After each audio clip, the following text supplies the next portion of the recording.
My name is Amram Altsman. I am a first year at a joint program with the School of General Studies in the Jewish Theological Seminary.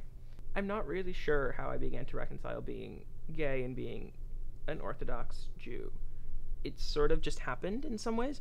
My coming out coincided with my family leaving the Jewish community we were living in southern Brooklyn for over a decade. I realized that I only really did feel at home in more traditionally observant Jewish communities. I realized that I can still be observant and keep all of the practices that I did when I was not out of the closet. While I was still out of the closet, I could still keep Shabbat, I could still keep kosher, and all those different things. And that, in some ways, seemed to be divorced from my being gay. I need to find a way to someday have a family in a community that's a very, very gendered community, where I would be kind of breaking those barriers that have been set up around gender in Orthodox and more traditional communities.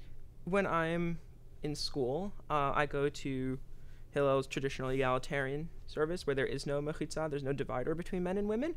But when I'm at home, I go to my family's Orthodox synagogue that they're a part of, which does have a mechitza. I don't know. I've moved to a philosophical place in Judaism where I see it as integral that women take on a more important role in communal Jewish life, and the community that I hope to live in one day would have one where women are taking on a much larger part in communal Jewish life. They are taking active roles in synagogue political life, in ritual life, in more egalitarian communities than the one in which I grew up, which was where women had basically no say in the community at all.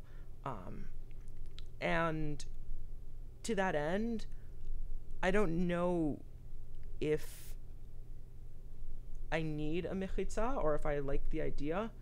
It's more of an issue for me that women are not necessarily taking on communal roles in Judaism, less than they're sitting on a different side of the room. I'm not sure what role a mechitza would play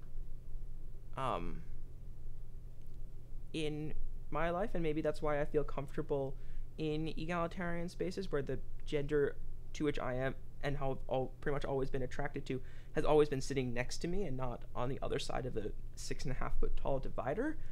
I've been on retreats for LGBT Orthodox Jews where the issue of whether or not we should have a mechitza was raised, because when you had people who basically were sitting next to people that they were, in some ways, that in some cases partnered with, it raised questions about whether or not we should have one, and the answer was that it's a harkening back to tradition that we have. I don't necessarily feel the most comfortable in spaces which have mechitza, but I also feel there also have been egalitarian spaces where I don't feel comfortable. To me, it's a matter of where I feel comfortable, where I found a community that is warm and welcoming, and less so about the form that community takes in terms of where people sit.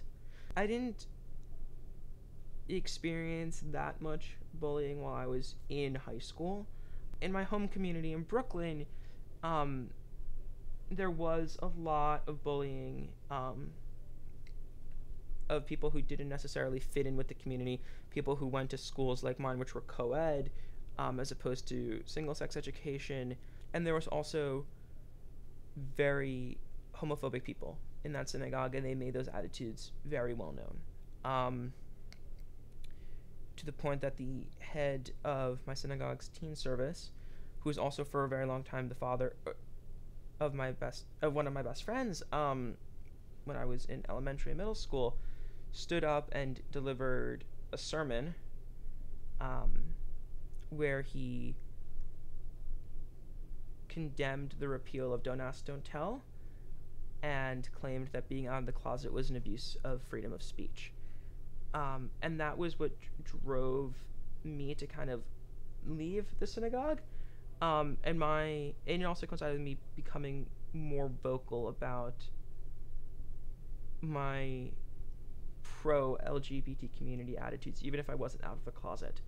And my making sure that I made it known to everyone that I saw no problem with people being out of the closet, to the point that several members of the lay leadership of the synagogue asked me to stop coming.